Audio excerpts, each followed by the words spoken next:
IJTI Talks kali ini mengundang 3 narasumber, yakni Profesor Dr. Kiai Muhammad Nur Harisuddin selaku Ketua APHTN-HAN, Ahmad Suryono, Dekan Fakultas Hukum Universitas Muhammadiyah Jember, dan Lutfian Ubaidillah, perwakilan DPC Peradi Jember. Dikemas secara diskusi, IJTI Talks kali ini membahas RUU KUHP yang menuai berbagai kontroversi dari pakar hukum di Indonesia.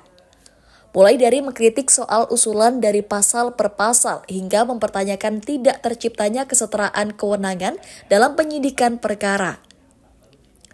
Salah satu pembicara, Profesor Harisuddin, menilai diskusi ini sangat penting untuk memberikan masukan kepada DPR RI, khususnya yang kini mengeluarkan rancangan RUU KUHP.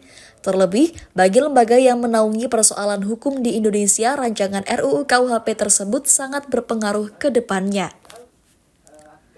Karena menurut Prof. Harisuddin, RUU KUHP sebelumnya masih cukup relevan, meski memang membutuhkan upgrade agar penanganan masalah hukum bisa lebih cepat.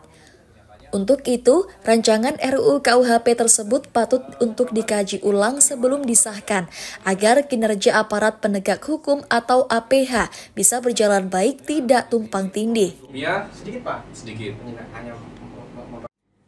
Terima kasih dari hasil diskusi kita dengan Pak Dr. Suryono dan juga Pak Lutfian tadi itu memberikan apresiasi satu terhadap rancangan undang-undang KUHP yang baru ini, karena diharapkan menjadi bagian dari reformasi hukum. Hanya saja yang kedua ada beberapa catatan yang mestinya menjadi highlight dari DPR untuk memperhatikan rancangan undang-undang KUHP ini bisa menjadi lebih baik dan sinkron dengan KUHP yang baru. Jadi misalnya proses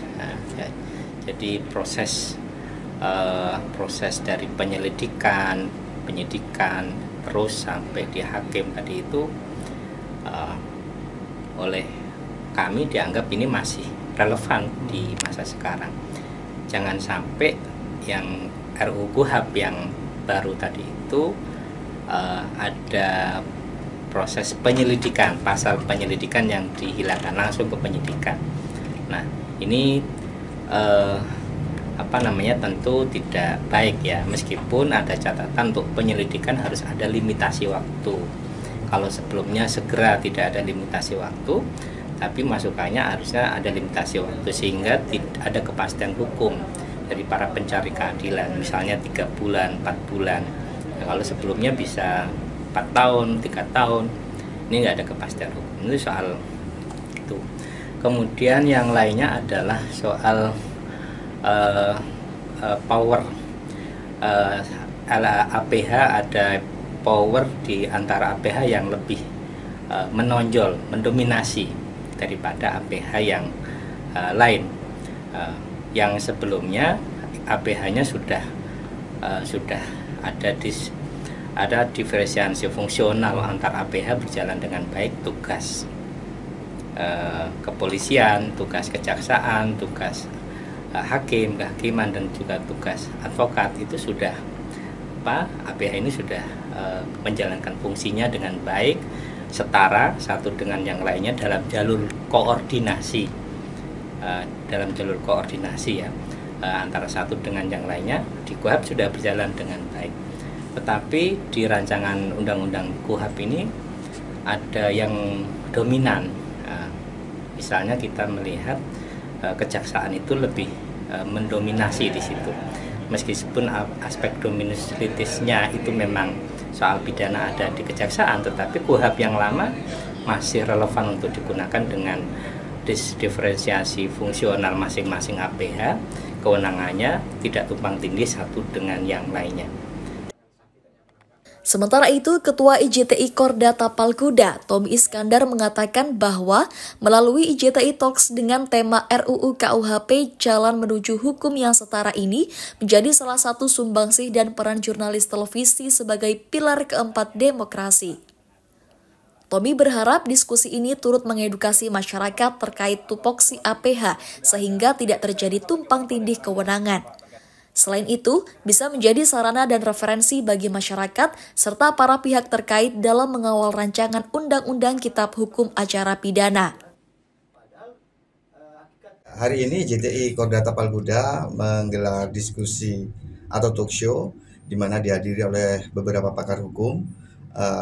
Untuk temanya adalah yang sedang hangat ya, tentang RUU KUHP yang KUHP yang sedang digodok di DPR RI.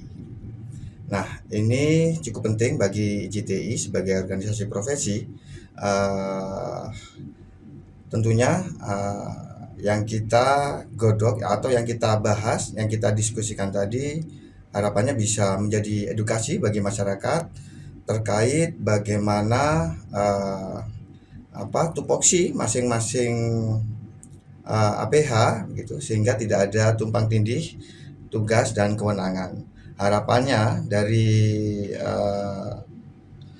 tupoksi itu tadi, masyarakat nantinya bisa mendapatkan produk hukum yang dihasilkan benar-benar menjadi produk hukum yang berkeadilan bagi seluruh masyarakat. Ya kalau APBN kita siap nggak apa-apa. Yudis Adi, Jember 1 TV, melaporkan.